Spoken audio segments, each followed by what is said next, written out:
Buongiorno e benvenuti a questa edizione del nostro telegiornale. Vediamo subito i titoli. Sub muore falciato dalle eliche di un gommone, la tragedia avvenuta al largo di Lampedusa.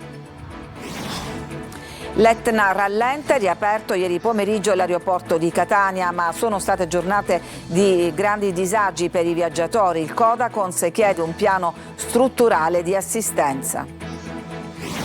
Inchiesta sulla morte di un neonato di Mazzara del Vallo, trasferito d'urgenza a Trapani, 9 gli iscritti nel registro degli indagati. Rapina a una farmacia di San Giovanni Galermo, nascosto da un vistoso cappello, ma il mascheramento non basta, è stato arrestato. Crisi idrica ad Agrigento, cittadini senza acqua da oltre 3 mesi tornano in piazza, al loro fianco anche l'arcivescovo Damiano. Ritrovato al largo di Mazzara del Vallo un relitto di epoca romana e centinaia di anfore, una delle scoperte più interessanti degli ultimi anni, ha commentato il ministro. Calcio, il Catania elimina il Vicenza ai rigori e passa il turno nella Coppa Italia Maggiore. Buona la prestazione dei rossazzurri. L'amichevole vinta contro il Melbourne conferma i segnali di crescita del Palermo. Martedì altro test con la Juventus.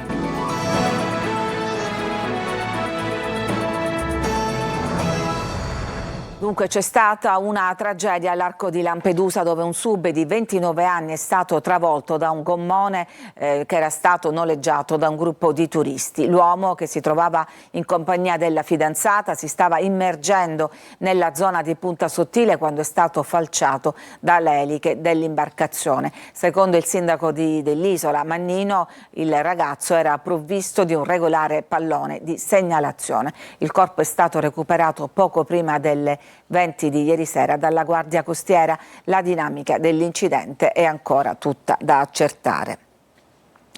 E ha riaperto ieri pomeriggio l'aeroporto di Catania, ma resta la rabbia per la gestione dei passeggeri. Insorgono i sindacati ed il Codacons. Tonino De Mano. Una notte di spettacolo con fontane di lava e lingue di fuoco visibili a chilometri e chilometri di distanza. L'Etna si prende la scena per la gioia dei turisti e per la disperazione degli stessi turisti, specie quelli alle prese con il blocco all'aeroporto Fontanarossa.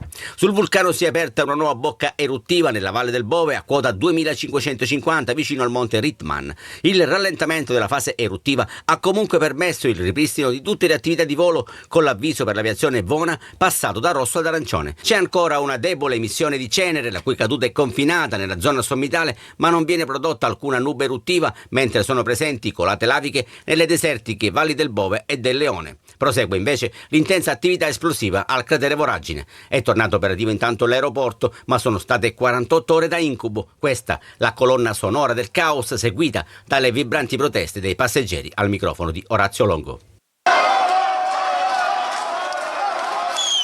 Eravamo qui ieri e ha portato un ritardo di 3 ore. Ci hanno fatto fare pure l'imbarco. Dall'imbarco ci hanno fatto scendere di nuovo. Era il volo per Casablanca, era programmato ieri alle 9:05. È un disastro. Adesso stiamo a Catania da un nostro amico e torniamo domani.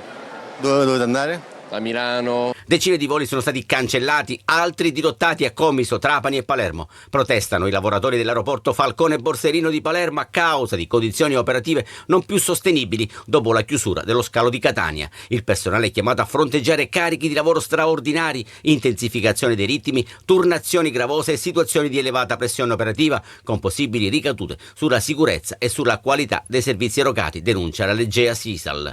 Ed insorge anche il Codacons, secondo cui la sicurezza dei voli viene prima di tutto e le decisioni assunte dalle autorità competenti devono essere rispettate, ma si chiede anche un piano strutturale per assicurare informazioni tempestive facilmente accessibili, assistenza adeguata ed una rapida gestione dei passeggeri interessati da cancellazioni e dirottamenti. La Procura di Trapani ha aperto un'indagine sulla morte di un neonato nato a Mazzara del Vallo e poi trasferito d'urgenza all'ospedale di Trapani. Sono 9 gli indagati. Laura Spanò.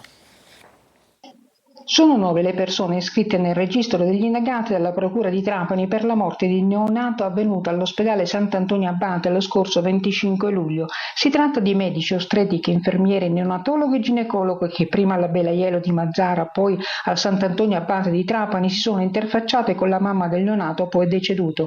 La Procura, dopo la denuncia presentata dai genitori del piccolo, si tratta di 2 cittadini tunisini, ha aperto un fascicolo e disposto l'autopsia sul corpicino del neonato già effettuato da un collegio di consulenti, un atto che serve ad accertare condotte omissive che possono avere portato al decesso del neonato. Tra 90 giorni si saprà se si è trattato di negligenza o se il neonato è morto per cause naturali. La vicenda risale allo scorso 25 luglio. La signora, che ha vissuto i primi 8 mesi della gravidanza a Tunisi, giunta alla 40ª settimana, era tornata a Mazara per partorire in città.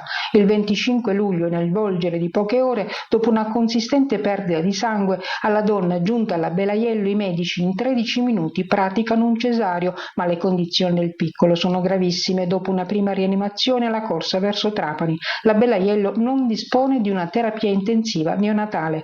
Quando arriva a Trapani i parametri del neonato sono pari a 0. Nel reparto inizia la corsa contro il tempo, le cure ricevute però non sono sufficienti e 24 ore dopo il cuoricino del neonato smette di battere. La Procura ha disposto altri esami istologici, serviranno per una valutazione medico-legale completa. E momenti di tensione si sono registrati ieri sera all'ospedale Cannizzaro di Catania dopo la morte di una paziente quarantenne che dal mese scorso era ricoverata nel reparto di rianimazione. Sul posto, per cercare di riportare la calma, sono dovute intervenire alcune pattuglie della polizia.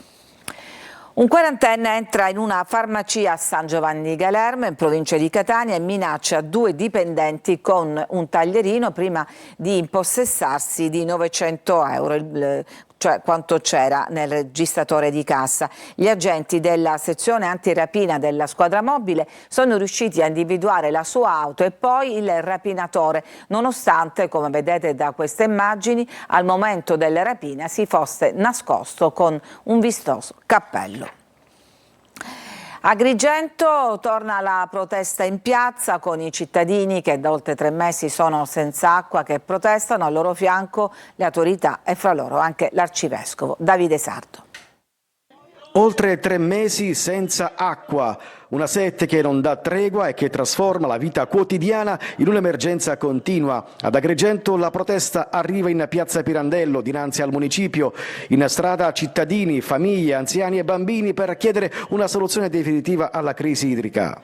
Acqua per Maddalusa, acqua per Agrigento, acqua per la provincia. Tutta la provincia di Agrigento è in ginocchio per il problema dell'acqua. Al centro della protesta soprattutto Maddalusa, qui intere famiglie sono senza acqua da mesi e chiedono risposte. È dall'inizio di maggio che siamo senza acqua e facciamo avanti e indietro con i bidoni ovviamente. Ma la crisi riguarda anche altri comuni della provincia. Canicattì, Agrigento, Licata, Ravanusa, manca l'acqua. Lo si era detto già da anni che il gestore idrico e ATI idrico non ottemperano agli adempimenti. La situazione è gravissima. A fianco dei manifestanti anche il sindaco di Agrigento, Michele Sodano. Invitiamo ancora una volta, e lo dico molto chiaramente, chi ne ha bisogno, chi ricade nei requisiti dell'unica residenza a Maddalusa, ad attivare presso gli uffici della protezione civile di via Atenea il centro operativo comunale. In piazza pure l'arcivescovo Alessandro Damiano, che lancia un appello alle istituzioni. Per le autorità competenti, per i rappresentanti della popolazione, di sedersi a un tavolo e cercare delle soluzioni, non soluzioni importanti ma che hanno, come dire, lo spazio di tappabuchi, ma soluzioni a lungo termine. Dalla piazza arriva dunque un appello forte: superare l'emergenza e garantire a tutti l'acqua senza distinzioni.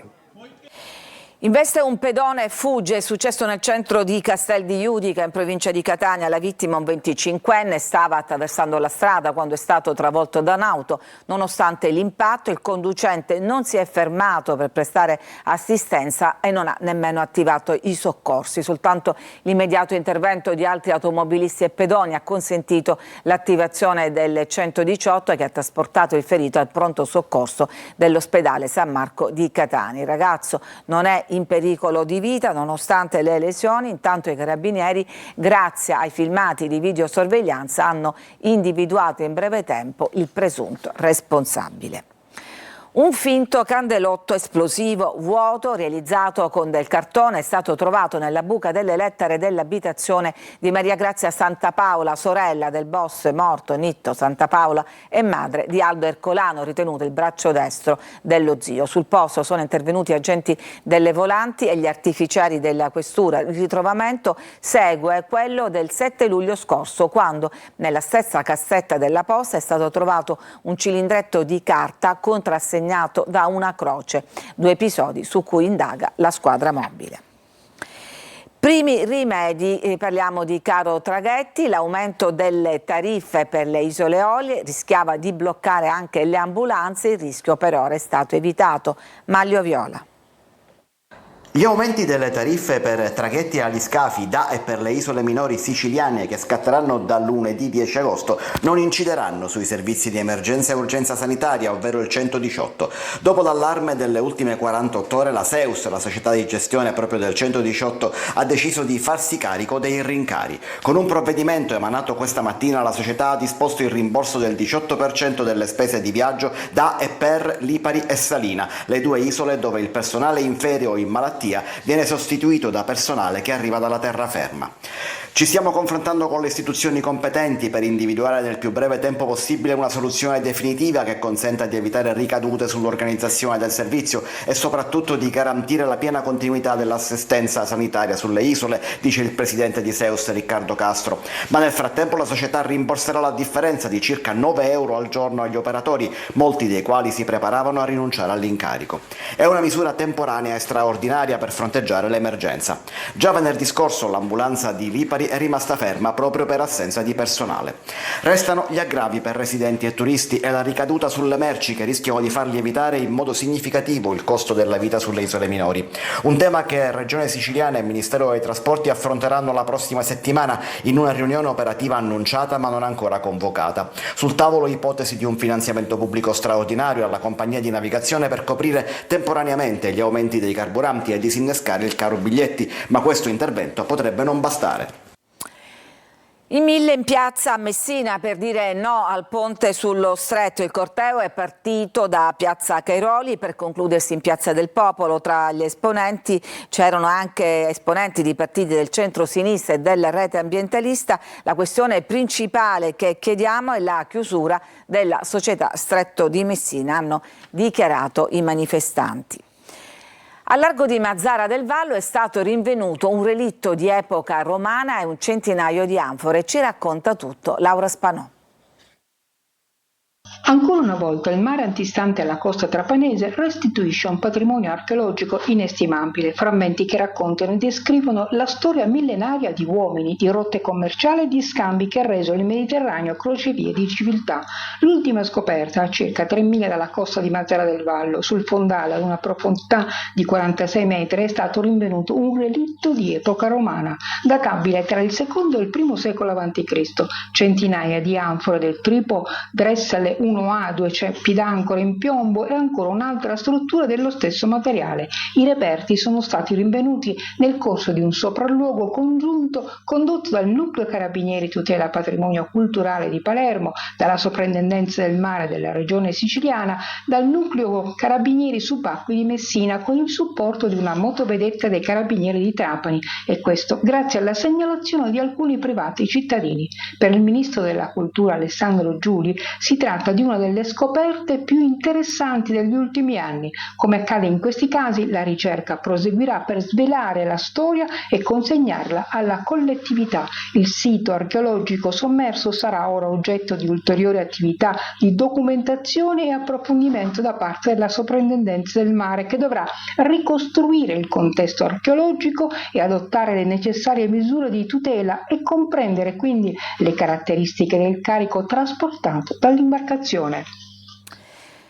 Ci fermiamo, c'è una pausa per la pubblicità, torniamo tra poco per sentire l'intervista a Caspar Capparoni, diventato catanese d'adozione.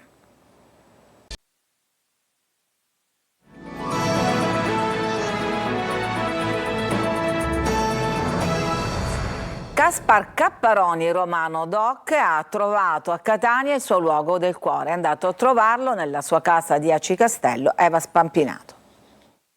Grande! Okay. Ma che ci fanno Caspar Capparoni, attore romano amatissimo dal grande pubblico, che lo ha di recente rivisto su Rai 1 nella fiction di grande successo Capri, e Giovanni, il catanese infuocato di Temptation Island. Semplice, farciscono insieme l'ormai famosa nuvoletta alla Nutella. Ma quello che molti non sanno è che Caspar è ormai un catanese acquisito. È una città a cui sono molto legato, ma anche prima di trovare mia moglie. Colpa dell'attrice catanese Veronica Maccarrone, che ha fatto innamorare Caspar, anche di Catania. Sì, ed è nato nel periodo vicino a Capri, oltretutto, vedi? Quindi tutto si collega in qualche modo, no? Veronica e Caspar sono una delle coppie più longeve della TV italiana. Quanti anni sono passati? Dal 2004. Ecco. Poi sono arrivati anche 2 figli. Abbiamo qui Alessandro, che ha quasi 18 anni, e Daniel, che ne ha 13. Che in questo momento è irreperibile. Li abbiamo incontrati nella casa di Aci Castello, dove ogni estate trascorrono le vacanze in famiglia. Poi quest'estate ci stiamo veramente divertendo. Sì, devo dire che non ci facciamo mancare niente da questo punto di vista, anche se tutto nasce casualmente, vero? Allora ho detto a Caspar: impara bene queste poche parole in dialetto siciliano. Minchia, sbambai. Come mai il successo di Capri, come mai il successo di questo ragazzo? Vuol dire che in questo momento la gente ha voglia di semplicità, ha voglia di verità, più che di essere glamour. Ma il vero artista di casa è Alessandro. Suona, compone musica, canta, balla al Teatro dell'Opera di Roma, ma la cosa più bella è che nessuno di noi gli ha mai imposto nulla. Io ho cercato di evitare completamente, ci vuole molta testa, ci vuole molta caparbietà, molta professionalità e dedizione. Ma quindi tu sarai il nuovo Roberto Bolle italiano? Si spera, dai. Una cosa semplice ho detto, è che non diranno il figlio di, ma che sia è il papà di. Noi siamo genitori di Alessandro. È stato sancito ieri il gemellaggio fra Catania e Gallipoli, un legame che affonda le sue radici nella comune devozione a Sant'Agata. Il patto è stato sottoscritto dai sindaci Enrico Trantino e Flavio Fasano alla presenza delle autorità civili ed ecclesiastiche delle due città. Per Catania c'era anche l'arcivescovo Renna. Se l'elefante rappresenta la forza di Catania, il gallo è il simbolo di Gallipoli e annuncia l'arrivo della luce, ha rilevato il sindaco salentino. L'iniziativa rafforza il programma delle celebrazioni per il rientro delle reliquie di Sant'Agata, che Telecolo seguirà con una lunga diretta giorno 17 agosto. Ci fermiamo, c'è adesso una pausa per la pubblicità, torniamo tra poco con lo sport e col Catania che è passato che ha fatto una buona prestazione e ha passato il turno nella Coppa Italia. Tra poco.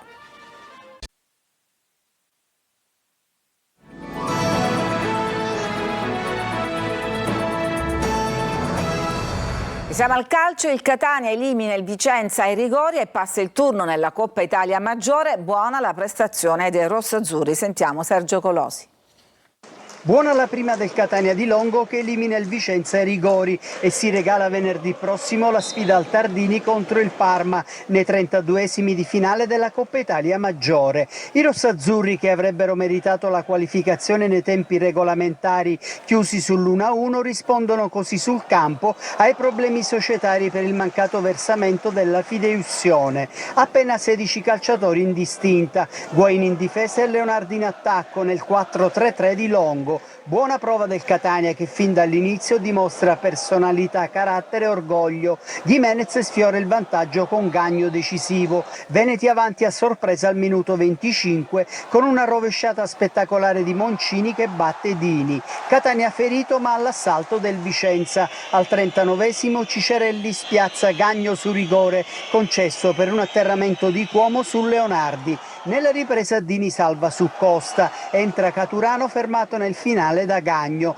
Come da regolamento niente supplementari. Dal dischetto Catania preciso con Caturano e l'ex Rolfini, spettacolare con i cucchiai di Gimenez e Guaini, sbaglia di Tacchio nel Vicenza, decisivi gli errori di Costa e Morra. Festa rossazzurra, dal campo un assist alla società chiamata a risolvere il problema della fideiussione per evitare un'altra penalizzazione dopo quella del 2024. E al termine della gara la soddisfazione di Mister Longo, sentiamo le sue impressioni.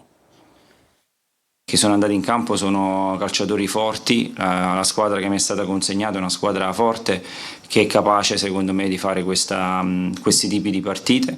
Non avevamo troppi cambi, però mi sembra che ci sia stata una buona lettura sotto tutti i punti di vista. Sull'aspetto tattico mi sembra che la squadra, quando ci è riuscita, ha provato a dominare il gioco, abbiamo provato a mettere in difficoltà conoscendo l'ottima squadra avversaria in alcuni punti del campo. Quando c'è stato da sacrificarci l'abbiamo fatto. Il punto di domanda più importante era sulla tenuta fisica, e devo dire che anche da quel punto di vista, anche se la seconda parte del secondo tempo ci ha visto non protagonisti come altezza di campo, però il sacrificio è stato tale che ha portato tutti a poter fare gran parte del minutaggio, e quindi sono assolutamente soddisfatto. L'amichevole vinta contro il Melbourne conferma i segnali di crescita del Palermo. Marco Gullà. Segnali positivi, il successo per 2-0 del Palermo sul Melbourne City ha lasciato sensazioni decisamente incoraggianti. Al di là del risultato, maturato grazie ai gol di Leduaron e Peda, è stata soprattutto la prestazione collettiva a confermare come il lavoro di Inzaghi stia iniziando a dare i suoi frutti. Il nuovo 4-2-3-1 appare già ben assimilato dalla squadra. Il Palermo, nell'amichevole di Perth, ha espresso un buon calcio e i meccanismi iniziano ad essere sempre più oliati. Mi sembra un Palermo forte, penso che stiamo continuando sulla strada che avevamo tracciato l'anno scorso, che purtroppo non era bastata. Sono arrivati nuovi ragazzi che ci daranno una grandissima mano, e sono consapevole che insomma ci sarà da lottare, perché ci sono tante avversarie agguerrite, ma ci faremo trovare pronti. Tra i singoli spicca la prestazione di Leduaron, autore di un gol e di un assist. Il francese continua a essere al centro di diverse voci di mercato, ma sul campo ha dimostrato di essere pienamente coinvolto nel progetto tecnico. Bene anche Vavassori e Bozzolan. Adesso Rosanero al lavoro per l'altra amichevole, quella di martedì contro la Juventus, sempre a Perth. È tutto per questa edizione, grazie per averci seguito, vi auguro una buona domenica.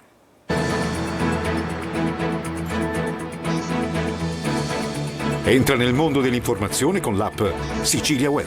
Resta sempre aggiornato con le news e le live in diretta.